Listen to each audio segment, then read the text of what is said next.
Dios los bendiga, hermanos. ¿Cómo están? ¿Bien? Abran sus Biblias en Mateo, por favor.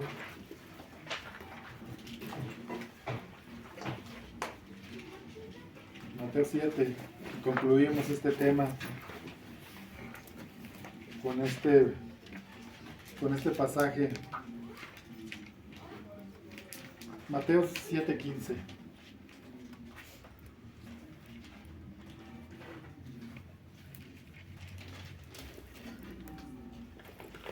¿Ya lo tienen? Sí, amén.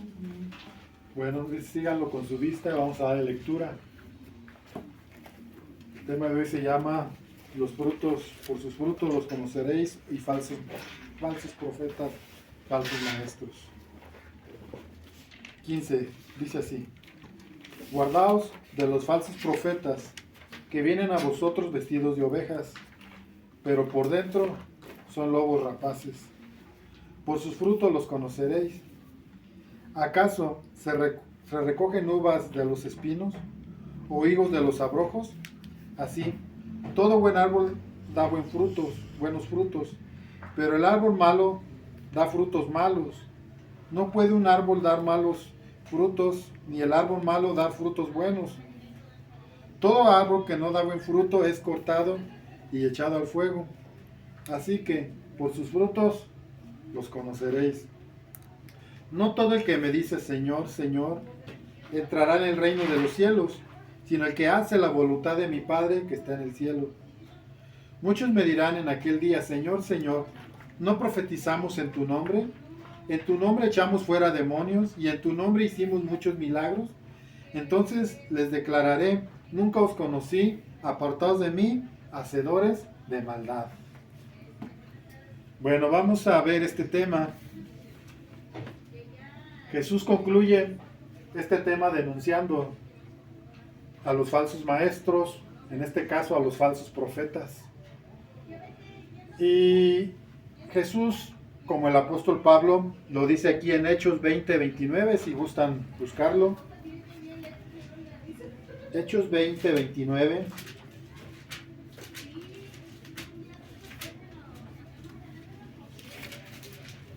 Dice así: porque yo sé que después de mi partida entrarán en medio de vosotros lobos rapaces que no perdonarán al rebaño. Es una advertencia. Jesús también nos da una advertencia. Tanto Jesús como el apóstol Pablo fueron, bueno, sobre todo el apóstol Pablo fue, dice la palabra, que fue un arquitecto, un hombre usado por Dios para establecer las bases de las doctrinas que nos rigen como iglesia. Y él se esforzó mucho. Ustedes pueden leer en el libro en la carta a los Efesios, en la carta a los Colosenses, en la carta a los Gálatas, donde él expresa un temor o una preocupación muy profunda porque la iglesia de Cristo prevalezca en la enseñanza que a él, a través de la inspiración del Espíritu Santo, nos da. Y él ora así, y él pide a Dios, y él ruega a Dios, según lo que está escrito, para que todos lleguemos al conocimiento, o al pleno conocimiento de Cristo, al pleno conocimiento de Dios, que es lo que nos va a dar una visión clara, una visión netamente verdadera de quién es Dios. Y el apóstol Pablo tenía este temor. Dice: temo que después de mi partida vengan o van a venir lobos rapaces que no perdonarán al rebaño. ¿Quiénes son estos? Ahorita vamos a ver. Y Jesús nos advierte y nos dice que habrá falsos profetas. Jesús nos expresa en el capítulo 10 de Juan, del Evangelio de Juan, quién es Él, cuál es su postura ante su iglesia. Y dice: yo soy el buen pastor, y el buen pastor su vida da por las ovejas. Estas ovejas me conocen y oyen mi voz y me siguen, pero a la voz del extraño no van a seguir. Y luego habla de un asalariado. Dice que el asalariado ve venir al lobo y huye. ¿Ok? ¿Cuál es su condición? No está ahí por amor, no está porque sienta un verdadero amor por esas ovejas y las quiera librar del lobo, sino que está ahí porque es un falso maestro, es un falso profeta, es un asalariado, es alguien que está ahí por un beneficio propio. Y esto es lo que Jesús nos advierte.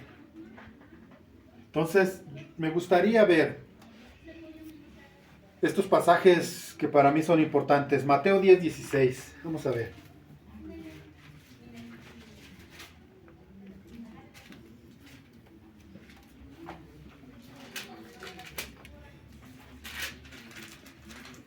Dice: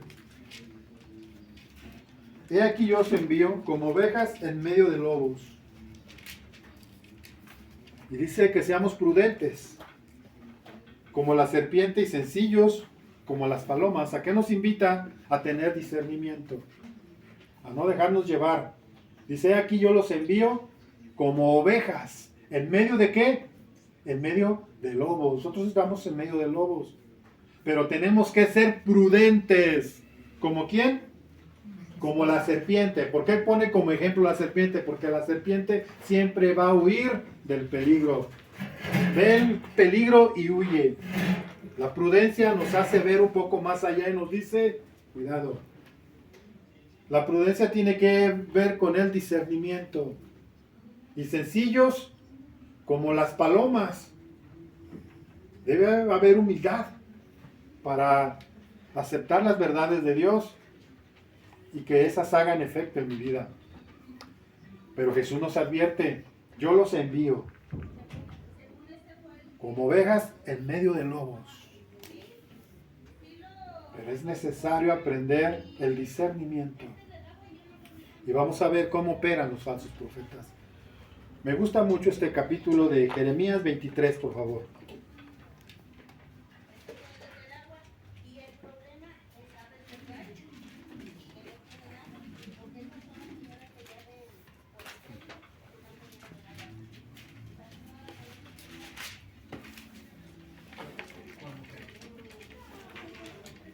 Ya lo tienen, Jeremías 23.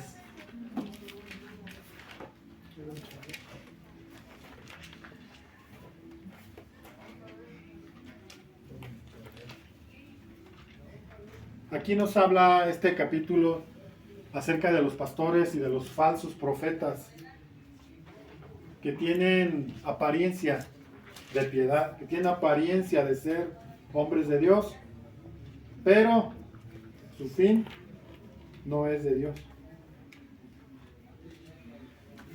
El resultado no es de Dios. Vamos a ver. Me gustaría leerlo todo, pero está largo el capítulo. Entonces nada, vamos a ver los versículos. Vamos a leer el 23:14.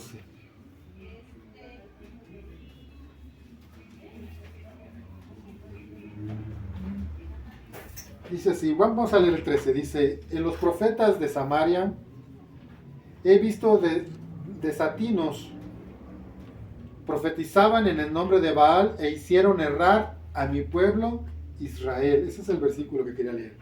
Hicieron errar a mi pueblo Israel. Este es una manera de identificar un falso profeta. ¿Qué hace un falso profeta? Profetizan, pero la fuente de su profecía no es Dios.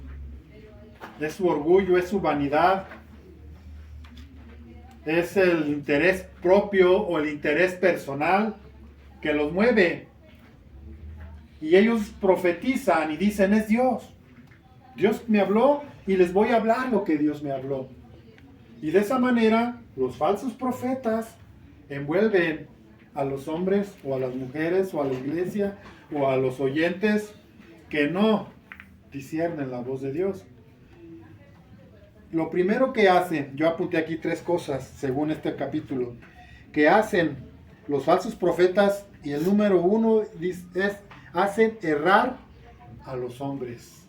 O sea, hay hombres que escuchan la voz del profeta y ellos actúan conforme a él, y eso hace que ellos pierdan el paso o el proceso que llevan de una vida en Cristo. Yo he visto mucho de eso. Yo he visto cómo para muchos la fuente de su inspiración, se podría decir, es el profeta del internet. Ya tienen identificadas personas que para ellos son hombres o profetas que les hablan verdades y siempre los siguen y ahí está. Y lo único que están haciendo es hacerlos errar de un verdadero propósito, de una permanencia en Cristo, de una permanencia en Dios. Eso es lo que hacen los falsos profetas. ¿Qué es errar? Los hacen que se pierdan. Ponen tanto su confianza en ellos porque tienen esa apariencia de hombres muy espirituales, pero su propósito y su fin no es el fin de Dios, sino el fin del mundo. Y esto nos hace errar, hermanos. Número 2. Alimentan vanas esperanzas. ¿Qué hacen? Alimentan vanas esperanzas. Y aquí lo dice también en Jeremías 23:16. Dice así: Así ha dicho Jehová de los ejércitos: no escuchéis las palabras de los profetas que os profetizan, os alimentan con vanas esperanzas, hablan visión de su propio corazón, no de la boca de Jehová. ¿Qué hacen? Alimentan vanas esperanzas. Es decir, nos dan falsas expectativas de lo que viene. Hace que será unos 10 años conocí a unas personas y nos invitaron como invitados a su iglesia. Y fuimos y ese día llegó un profeta. Y el pastor tenía su iglesia aquí en el Realito. No recuerdo las calles, pero era en el Realito. Era una iglesia pequeña como la nuestra. Y llegó él, buscó cobertura con él, con este pastor o profeta, le pidió cobertura. Y el profeta vino, o el pastor vino, conoció la iglesia. Al estar ahí, le profetizó. Le dijo: ve buscando un lugar más grande, porque este lugar va a ser insuficiente para la iglesia. Dice: tú vas a llenar el Estadio Morelos. Así le dijo: tú vas a llenar el Estadio Morelos y tu iglesia va a ser bien conocida aquí en la ciudad de Morelia, y muchos vendrán del norte, del sur, del oeste, del poniente. Todos van a venir a tu iglesia, porque tú vas a ser un hombre que va a llevar el evangelio en esta ciudad. ¿Te acuerdas? ¿Te acuerdas, Carmen? ¿Saben qué pasó? Este hermano se levantó y comenzó a buscar un lugar más grande. Falsas expectativas. Siempre los profetas te van a decir: Dios piensa en grande, Dios te va a dar algo, pero no te dicen: sabes que arrepiéntate del pecado que estás arrastrando desde hace tiempo. Pero no disciernen lo que hay en tu corazón y te dicen y te reprenden del mal que estás haciendo. Si es que hay mal. Yo lo digo así, ¿verdad? Porque los profetas proferían la palabra de Dios. Y lo que ellos hablaban y la profesión o la característica del profeta era que fuese la voz de Dios reprendiendo al pueblo de Israel. Exhortando al pueblo de Israel. Claro que también les hablaba lo que había en el corazón de Dios en cuanto a promesas que les daba, pero normalmente esto era lo que hacía el profeta. El profeta corregía la conducta o la mal conducta del pueblo de Israel. Esto hacía siempre un profeta. Yo siempre veo en el Antiguo Testamento, veo ligado al profeta con este tipo de mensajes, ¿sí o no? La mayoría, muy pocas veces, hablaba de grandes cosas, falsas expectativas. ¿Saben qué pasó con este pastor? A los 3 años o 4 años, su iglesia se acabó. Se acabó su iglesia. Ya no es pastor, Las pocas ovejas que tenía se dispersaron. Y una de esas es José Soriano. Él les puede decir si es mentira o lo que yo digo. Esa iglesia fue dispersa. ¿Por qué? Porque escuchamos. Y los profetas siempre van a adular tu corazón. Siempre van a venir y te van a orar con lisonjas. Siempre van y te van a dar grandes expectativas de lo que tú vas a hacer y de cómo Dios te va a usar. Y caemos en esto.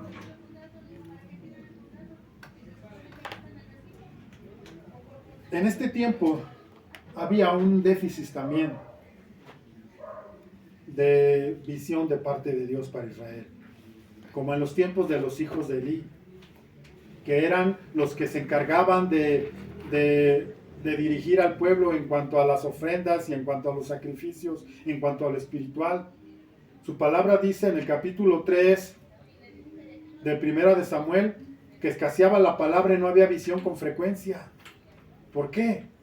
Porque los que estaban encargados no eran hombres espirituales. Por eso escaseaba la palabra. Y en estos tiempos escaseaba también la palabra. Dice en el 18: porque ¿quién estuvo en su secreto de Jehová y vio y oyó la palabra? ¿Quién estuvo atento a su palabra y la oyó? En el 22, pero si ellos hubieran estado en mi secreto, habrían hecho oír mis palabras a mi pueblo y habrían hecho volver de su mal camino y de su maldad y de sus obras. Esto es lo que hace un profeta de Dios. Dios les reclama y dice: si ustedes los profetas, hubiesen estado en mi secreto, ¿qué hubiesen hecho? Hubiesen hecho volver a mi pueblo de su mal camino. Esto era lo que hacía el profeta, pero estos falsos profetas estaban endulzándoles el oído a Israel. Y les decían: yo tuve un sueño y en ese sueño Dios me hizo sentir esto, y les hablaban mentiras, cosas que no eran conforme al corazón de Dios. Y esto hacía que el pueblo de Israel no solamente errara, sino que se causara o tuviese falsas expectativas que no venían de Dios. Por eso es necesario estar atentos a la voz de Dios. El número 3, apartaban al pueblo de una intimidad con Dios. Jeremías 23-22, lo que acabamos de leer. ¿Qué dice el 22? Pero si ellos, ¿quiénes son ellos? ¿De quién está hablando? De los profetas. Está hablando de los profetas.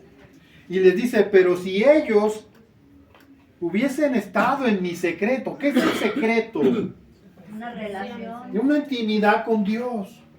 Si hubiesen estado en una intimidad conmigo, habrían hecho oír mis palabras a mi pueblo.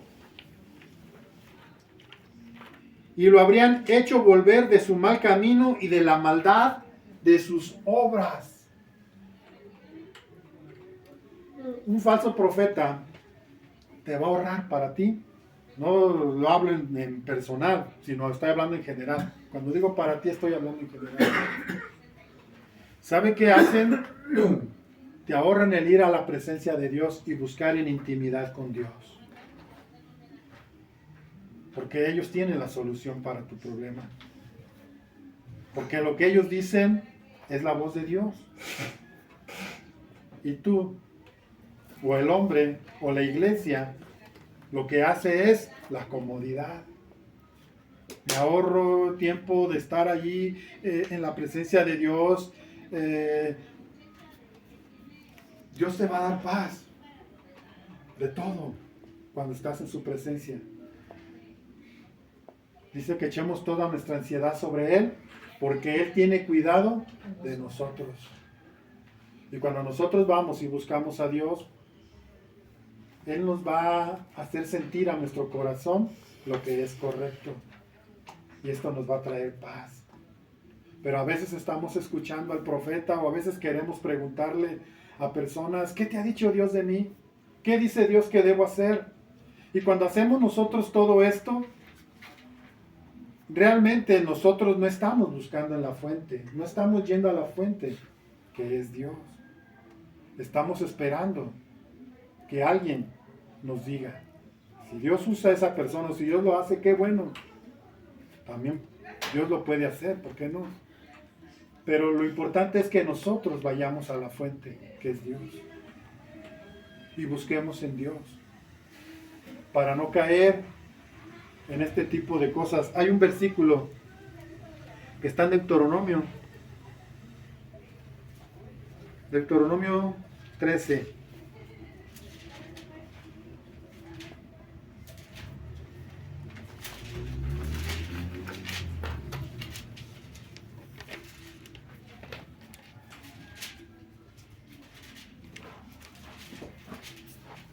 Vamos a leer desde el 1, porque es necesario para entender este pasaje. Dios les está advirtiendo nuevamente.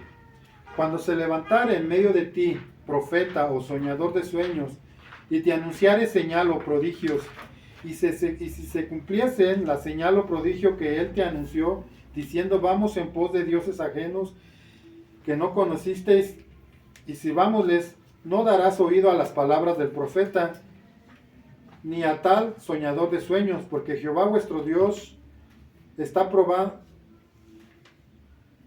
Dios os está probando para saber si amáis a Jehová vuestro Dios con todo vuestro corazón y con toda vuestra alma.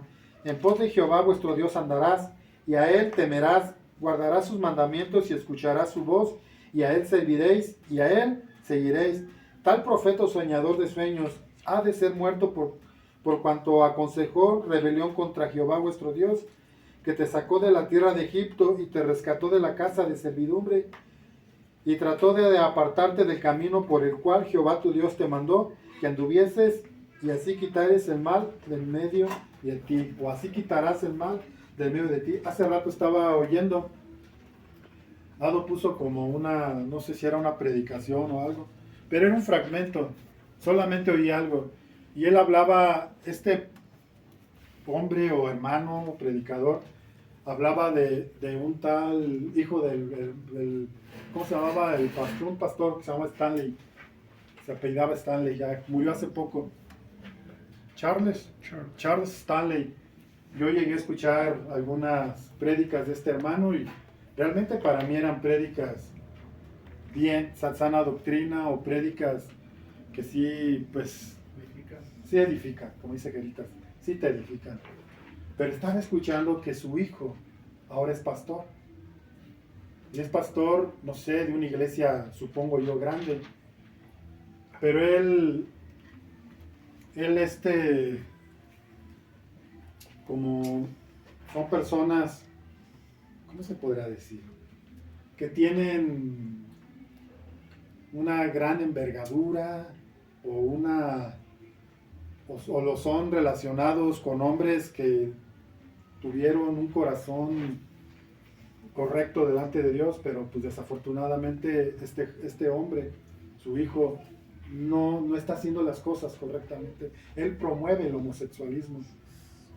Él promueve que en las iglesias se pueda dar ese tipo de casos de relación homosexual, porque él dice que el amor es amor. Y escuché algo, no sé si sea del mismo o de otra iglesia, donde el pastor era homosexual y tenía una pareja, un hombre pues común, como normalmente se hace con los homosexuales. Y de esta manera están haciendo que el pueblo de Dios se pierda, porque están promoviendo cosas que Dios aborrece. Están promoviendo cosas que no provienen de Dios. Y aquí habla de este tipo de predicadores. Dice, si este pastor, o si este predicador, o si este profeta, o este maestro te dice que vayas en pos de dioses ajenos, no vayas. Porque solo a tu Dios vas a temer, solo a Él vas a buscar. Pero mucha gente está llena ya de sus ojos, están siendo velados por el diablo, y hay muchos cristianos que están adoptando esta manera de vida. están adoptando todo esto porque ellos creen y les creen a estos hombres que se autonombran hombres de Dios, que se autonombran profetas, que se autonombran hombres temerosos de Dios, pero la palabra de Dios nos dice que tenemos que discernir. Tenemos que aprender a ver un poco más allá de lo que nos dicen.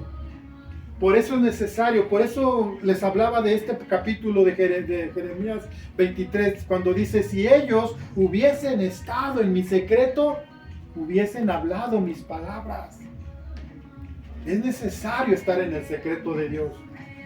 Como iglesia, yo como pastor, yo soy muy responsable de lo que enseño aquí.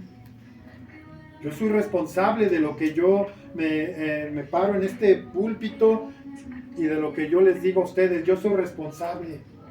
Y Dios un día a mí me va a pedir cuentas de lo que yo les enseño, de lo que yo les digo. Así es en todos lados. Pero desafortunadamente hay lugares donde la gente ha perdido la visión. No está viendo a Dios, está viendo al hombre.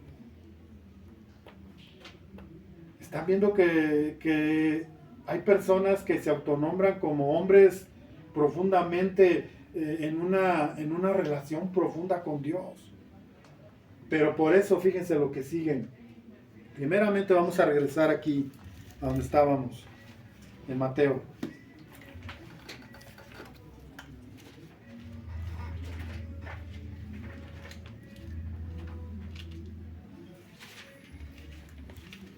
Mateo 7.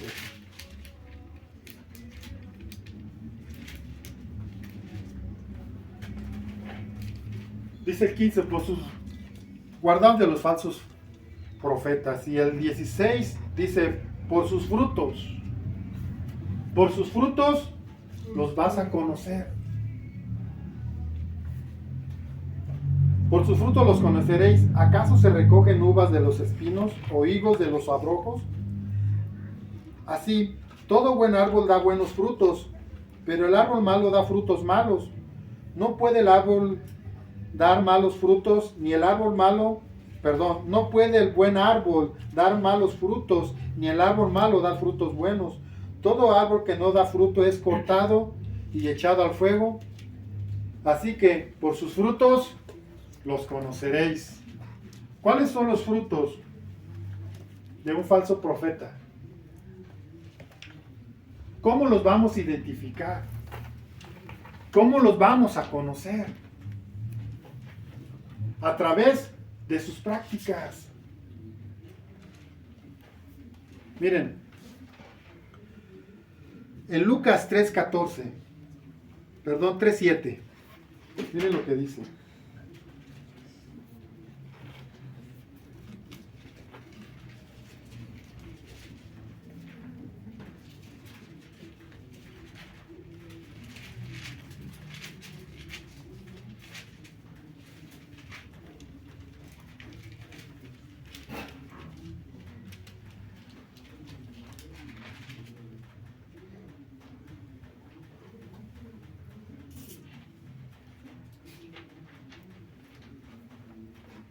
Tanto al árbol bueno, que da frutos buenos, será reconocido por su fruto, como el árbol malo, que va a producir frutos malos.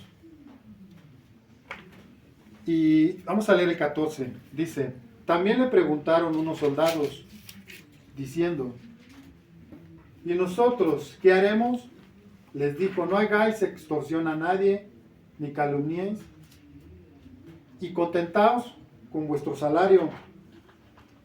Como el pueblo estaba a la expectativa, preguntándole todo en su corazón, si acaso Juan sería el Cristo, respondió Juan diciendo a todos, yo a la verdad os bautizo en agua, pero viene uno más poderoso que yo, de quien no soy digno de desatar la correa de su calzado. Él os bautizará en Espíritu Santo y fuego. Su aventador está en su mano y limpiará su era, y recogerá el trigo en su granero y quemará la paja en el fuego que nunca se apagará. Y con estas y otras cosas exhortaba y anunciaba las buenas nuevas al pueblo. Entonces, bueno, hasta ahí. ¿De quién está hablando aquí?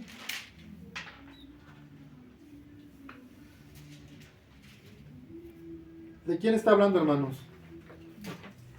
Está hablando de Juan el Bautista. ¿Quién era Juan el Bautista? Fue un profeta. Dice la palabra que el último de los profetas, quizás. ¿Y qué anunciaba Juan el Bautista? Desde el 7 dice: y decía a las multitudes que salían para ser bautizados por él, oh generación de víboras, ¿quién os enseñó a huir de la ira venidera? Hacer pues, en el 8, hacer pues frutos dignos de arrepentimiento, y no comencéis a decir dentro de vosotros mismos: tenemos a Abraham por padre, porque os digo que aún Dios puede levantar a hijos de Abraham aún de estas piedras. ¿Qué era lo que decía Juan el Bautista? El pueblo de Israel tenía a Juan como un profeta. ¿Cuál era el fruto de este profeta? ¿Qué era lo que enseñaba este profeta? Dice: arrepentíos y convertíos, porque el reino de los cielos se ha acercado. ¿Sabe cuál es la principal característica para tener buenos frutos? Un verdadero arrepentimiento. Todo aquel que viene a un verdadero arrepentimiento en Dios, de seguro producirá frutos buenos. Téngalo por seguro. Y en el capítulo, déjenme ver, busquen ahí Proverbios 28:13. Yo escribí aquí: el arrepentimiento da como resultado la confesión de los pecados. Proverbios 28:13. Muy conocido este versículo.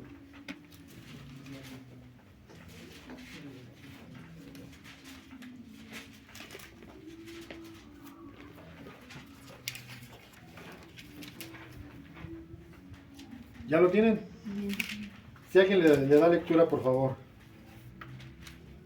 El que encubre sus pecados no prosperará, mas el que los confiesa y se aparta alcanzará misericordia.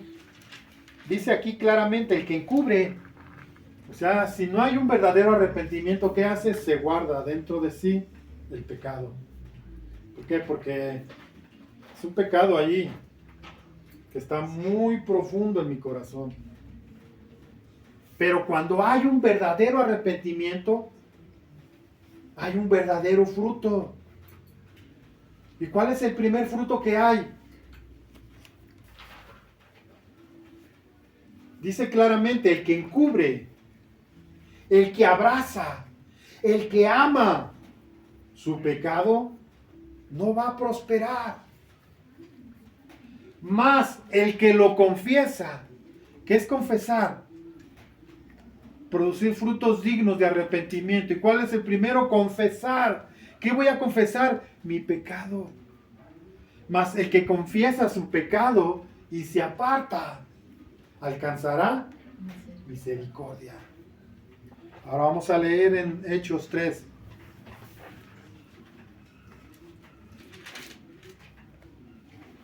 ...19...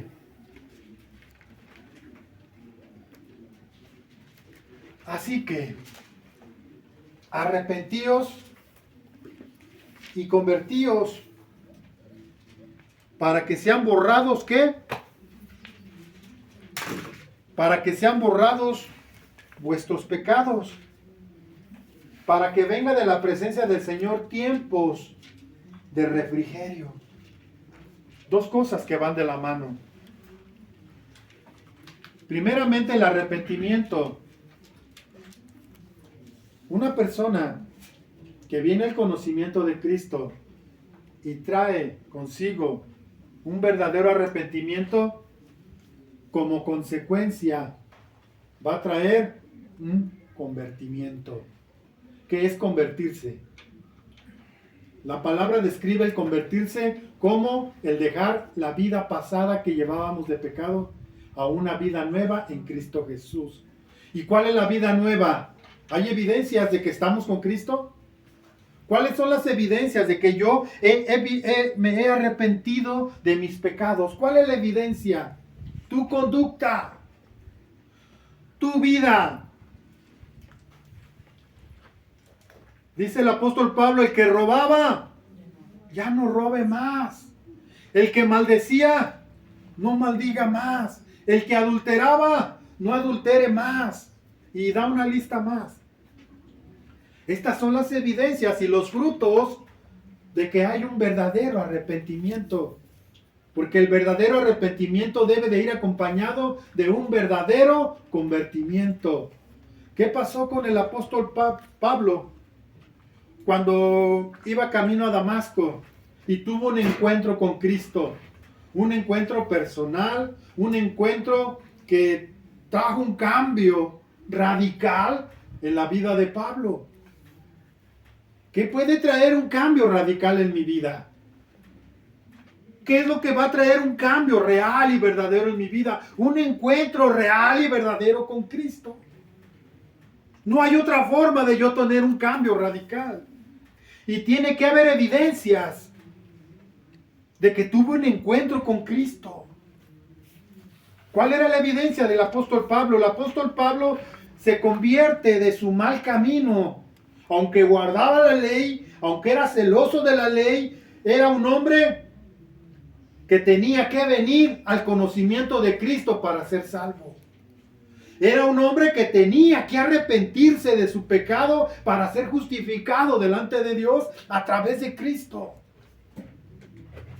Toda la gente, por más buena que piense que es, por más buenos principios que tenga, por una buena moral que él profese tener, necesita arrepentirse y venir a Cristo. Porque solo a través de él va a haber un nuevo nacimiento. Solo a través de él va a haber un cambio real y verdadero en sus vidas. ¿Qué estaba anunciando el profeta Juan? Juan el profeta estaba anunciando a Cristo, la venida del Mesías, la venida del Cordero de Dios que iba a quitar el pecado del mundo. Invita a los hombres que se arrepientan. Oh generación de víboras, ¿quién los enseñó a huir de la ira venidera? Arrepentíos y conviértanse. Debe haber frutos. Y un hombre de Dios, un profeta de Dios, siempre te va a invitar a esto. Y en esto vas a conocer su fruto. Siempre te va a enseñar el camino a Cristo, siempre te va a enseñar a obedecer a Cristo, siempre te va a enseñar a sujetarte a Cristo. Esto es lo que hace un verdadero profeta, un verdadero predicador. Enseñarte a Cristo. ¿Qué hizo el apóstol Pablo cuando se levantó y fue transformado en ese encuentro que tuvo con Cristo? Dice que se levantó e inmediatamente predicaba a Cristo. Predicaba esa fe que antes había asolado. A lo mejor el apóstol Pablo no era quien agarraba la espada y asesinaba a los cristianos, pero su palabra dice que él era actor intelectual de esa. Él fue comisionado para perseguir a la iglesia. Y el apóstol Pablo llevaba cartas a diferentes ciudades y sinagogas para perseguir a todo aquel que profesaba o que creía en el nombre de Cristo. Y el apóstol Pablo era tan culpable como el que usaba la espada. ¿Tenía que arrepentirse o no? Tiene un encuentro. Y en cuanto tiene ese encuentro hay un cambio radical. Y ese cambio radical le da un fruto. Y el primer fruto evidente que hay en la vida del apóstol Pablo es que ese hombre, que había confusión en los hermanos, cuando Dios le da la visión a Ananías y le dice, ve y vas a orar por un hombre así, dicen, espérame, ¿no era este el que asolaba la iglesia? Todavía en Ananías había cierta desconfianza hacia el apóstol Pablo porque era un hombre que estaba en contra del evangelio. Pero cuando hay un encuentro verdadero con Dios, hay frutos. Hay evidencias. Y la evidencia principal es que comenzó a predicar a Cristo. ¿Sabes cuál es el primer fruto en una persona que tiene un verdadero convertimiento? Predicar a Cristo.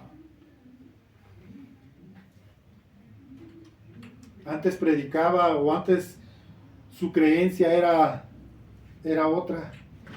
Pero viene a un encuentro con Cristo y ahora su primer amor es Cristo. Ahora su esperanza y su fe y su agradecimiento es Cristo. Y es lo que predica, y es lo que enseña, y es lo que vive, y es lo que quiere retener el nombre de Cristo. Porque en ningún otro hombre hay salvación. Solamente en Cristo. Y este es el fruto que hay. Y toda aquella iglesia donde te enseñen esto, esa es una iglesia donde está Dios. Una iglesia donde te dicen, tú puedes vivir una vida como tú quieras. Tú puedes hacer lo que tú quieras. Porque hay iglesias donde se les enseña así. Al final de cuentas, si tú hiciste una oración de fe, eres salvo. Eso es una mentira. Si tú hiciste una profesión de fe, tiene que ir acompañada de frutos. Y el primer fruto que debe haber de ti es apartarte del pecado. Si eres reconocido por adúltero y te dicen, mira, este hombre era adúltero, pero un día conoció a Cristo y se alejó de ese adulterio, ese es el fruto. Eso es lo que están viendo en ti. El verdadero convertimiento.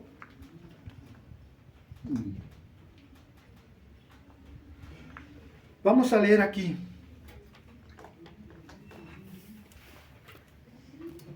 Fíjense, yo vi esto en un comentario de esta Biblia. Dice así, la doctrina falsa no puede refrenar la carne. Esta es una gran verdad. Una doctrina falsa no puede refrenar la carne. Al contrario, la alimenta. Hay muchas doctrinas falsas que están alimentando el ego de las personas. Decía un predicador, hay muchas personas que solamente añaden el nombre de Cristo a lo que ellos son. Pero no hay un cambio. En el libro de Jeremías habla de un hombre que fue al campo y cansado de lo que veía, fue y cortó un árbol. Del árbol hizo un ídolo y lo puso y dijo, este es mi Dios, y se postró ante él. Así muchas iglesias han hecho su Dios. El Dios que les conviene. El Dios que es para ellos, ese Dios que les da cierto ánimo, bueno, no ánimo, sino más bien que les da margen para hacer lo que les agrada. Hablábamos la semana pasada de la puerta estrecha. La puerta estrecha nos hace caminar en rectitud. Pero espacioso y amplio es el camino que lleva a la perdición. Hay mucho. Y fíjense, dice, la doctrina falsa no puede refrenar la carne. Por lo que los falsos profetas terminan por revelar su propia debilidad. Y mira lo que dice aquí en 2 de Pedro 2:12. Búsquenla.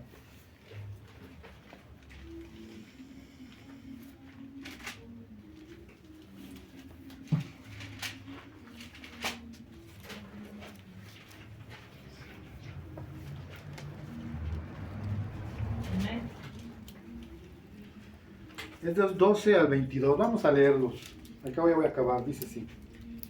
Pero estos, está hablando de los falsos maestros, falsos profetas, falsos pastores. Dice, pero estos hablan mal de cosas que no entienden, como animales irracionales, nacidos para presa y destrucción, perecerán en su propia perdición, recibiendo el galardón de su injusticia, ya que tienen por delicia el gozar de los deleites de cada día.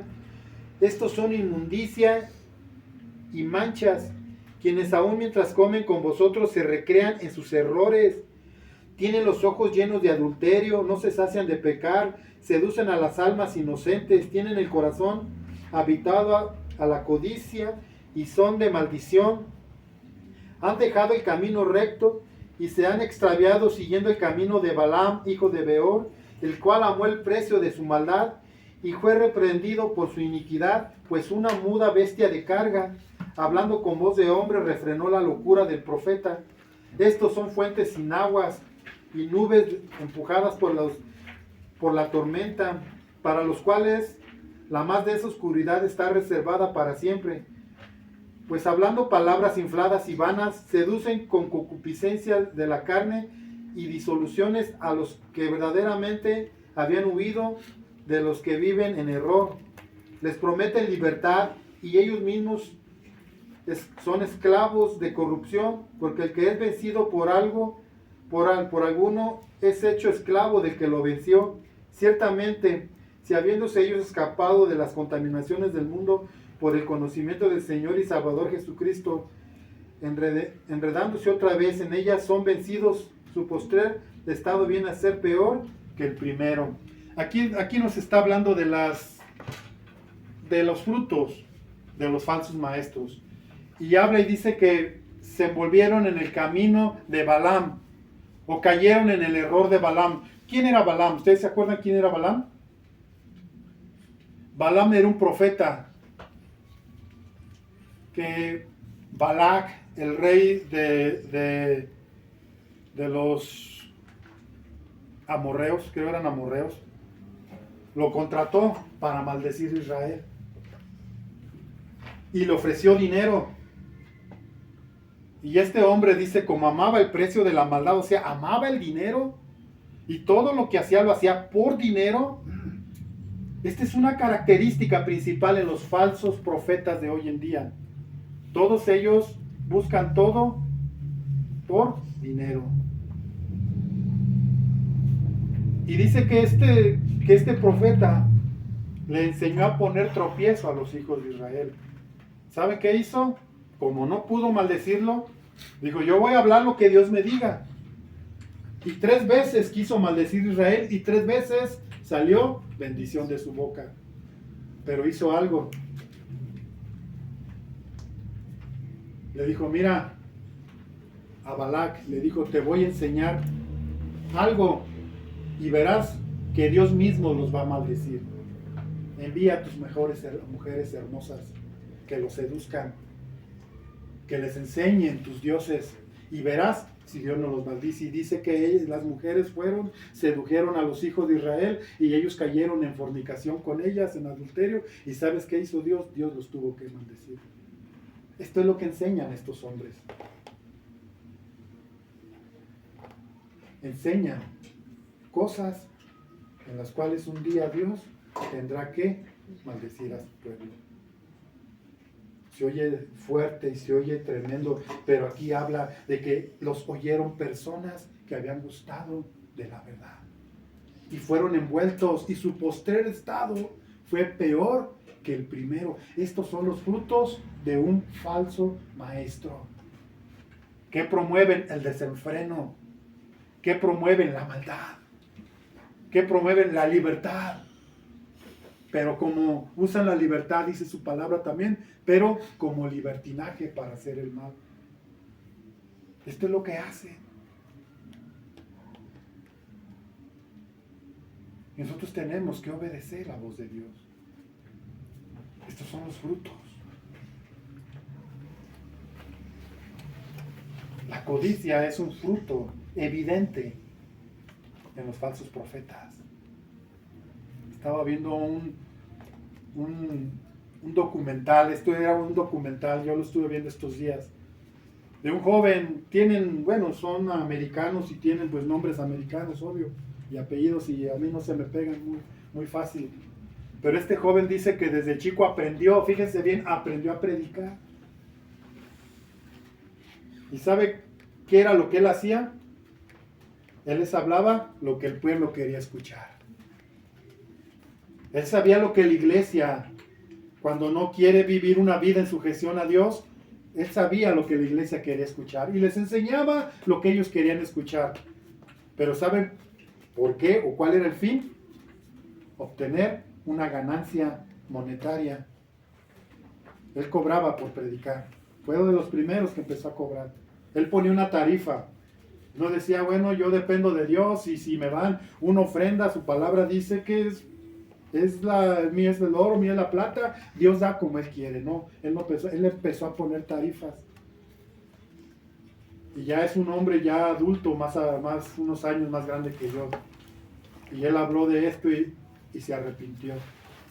Si yo hacía todo esto porque obtenía una ganancia de lo que yo hablaba, de lo que yo decía.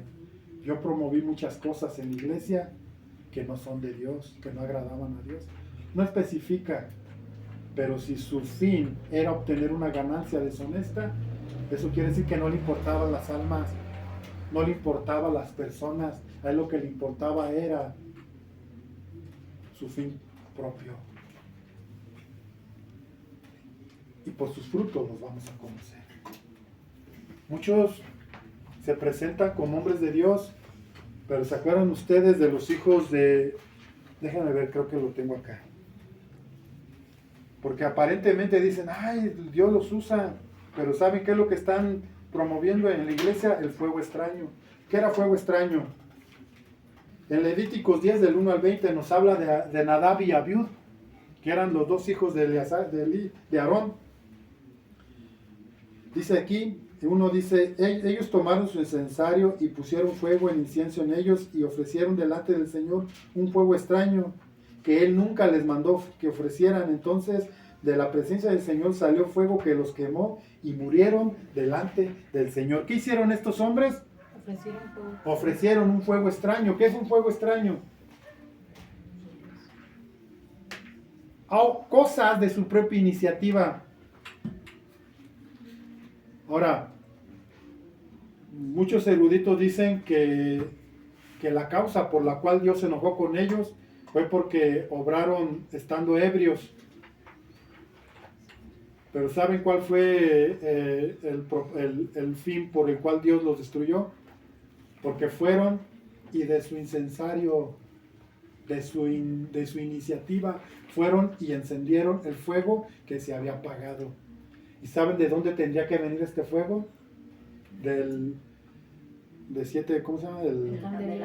Del candelabro, porque ese fuego lo encendió Dios. Y ellos tenían que llevar el fuego de Dios a donde tenía que ir el fuego de Dios. No tenían por qué encenderlo con su incensario de ellos. Y Dios los destruyó. Y hay muchos que están ofreciendo fuego extraño. Y en todo esto hay una promoción de parte del diablo. ¿Ustedes creen que el diablo no es un imitador? El diablo puede hacer milagros, porque es un imitador, pero no es creativo. ¿Qué hicieron? Se los vuelvo a repetir, los hechiceros cuando Moisés tiró su serpiente, su vara, ¿en qué se convirtió? En una serpiente, y esto era una señal para Faraón de que era enviado del Dios Todopoderoso. ¿Y qué hicieron los hechiceros del Faraón? Imitaron, aventaron sus varas y se convirtieron también en serpientes. Esto hace el diablo. Aparentemente son milagros, pero no. Es fuego extraño. Y por último, vamos a regresar a Mateo ya para terminar.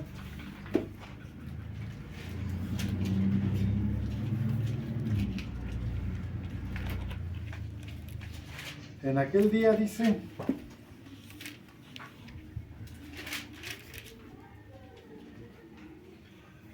pero no todo el que me dice Señor, Señor, entrará en el reino de los cielos, sino el que hace. ¿Qué es hacer?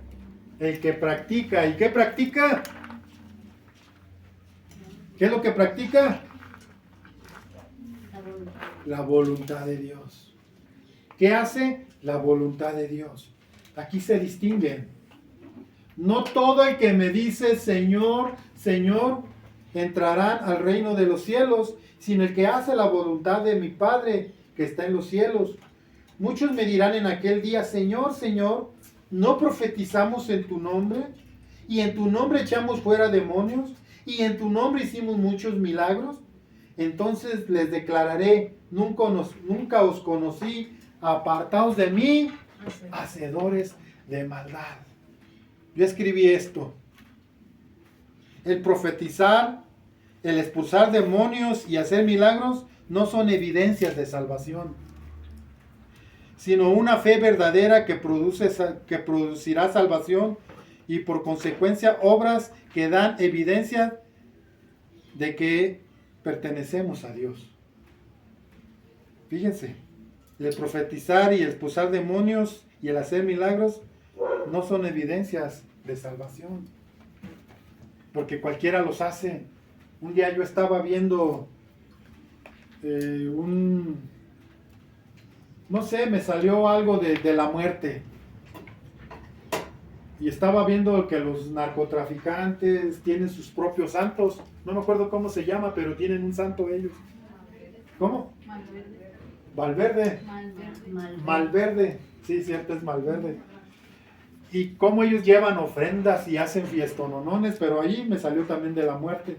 Cómo también le rinden culto a la muerte y le llevan flores, le llevan banda, hacen comida, hacen de todo, le cantan y adoran a la muerte. Y entre ellos estaba una mujer que tenía un gentillal en su casa. Y salen videos de hace 10 años a los más recientes. Y voy viendo cómo evolutivamente la mujer fue prosperando. Empezó en una casita sencilla, lo pueden buscar. En una casita sencilla y termina en un casononón. Y mucha gente ahí, ¿saben qué hacía? Hacía liberaciones, según ella. Y la gente decía que sí se manifestaban los demonios. Pero volvemos a lo mismo. Dice la palabra que el ser inicuo cuyo advenimiento es por obra de Satanás hará señales y prodigios mentirosos que engañarán a muchos. Y estas personas, los mismos demonios actúan ahí para engañar ¿a quién? A las personas. Y aparentemente hay poder ahí, no hay poder. Yo he visto sacerdotes católicos que echan fuera demonios. Y eso no los hace ser salvos. ¿Qué es lo que nos hace ser salvos? Aquí dice claramente que el que hace la voluntad de su Padre, el que hace la voluntad de Dios. ¿Cuál es la voluntad de Dios? El que hace. Claramente el que hace, no el que cree hacer, no, el que hace. Vamos a ver aquí en Santiago 22, 1:22.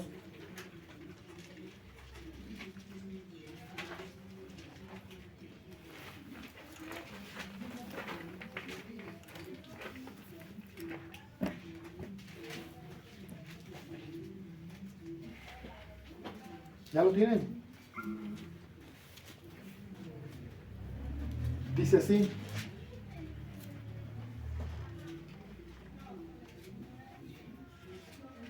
Pero sed hacedores de la palabra y no tan solamente oidores, engañándonos a vosotros mismos.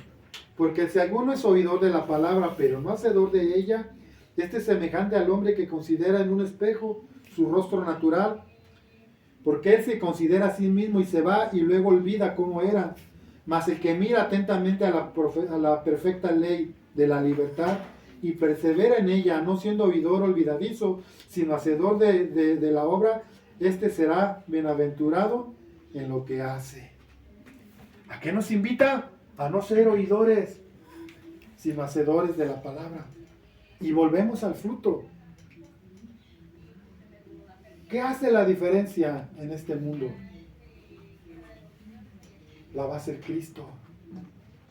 Y nosotros tenemos que ser portadores de la verdad. Ser portadores de Cristo. Ser hacedores de su palabra, no solamente oidores. Porque dice que el que es oidor, pero no hacedor, dice que se considera a sí mismo, se autojustifica, se autoengaña, piensa que está haciendo las cosas bien, pero no está actuando conforme a la verdad. No está actuando conforme a la palabra. Entonces, no todo el que me dice Señor, Señor, entrará al reino de los cielos. Muchos hacen milagros en su nombre. Aún los santeros, aún los brujos utilizan el nombre de Jesús. Aún tantas personas que utilizan el nombre de Jesús, pero eso no quiere decir que sean de Él. ¿Quiénes son de Él? Los que hacen su voluntad. Esos son los hijos de Dios, los que hacen su voluntad. ¿Cuál es la voluntad de Dios? ¿Cuál es la voluntad de Dios?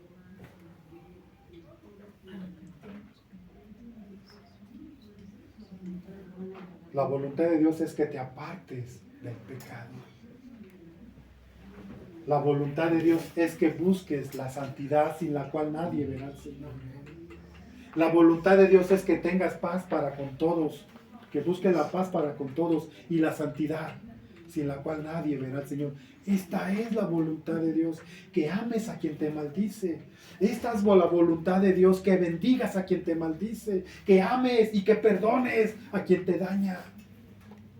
Esta es la voluntad de Dios. Que vivas una vida consagrada a Él. Esta es la voluntad de Dios. Y estos son los que verdaderamente son sus hijos. Cierren sus ojos.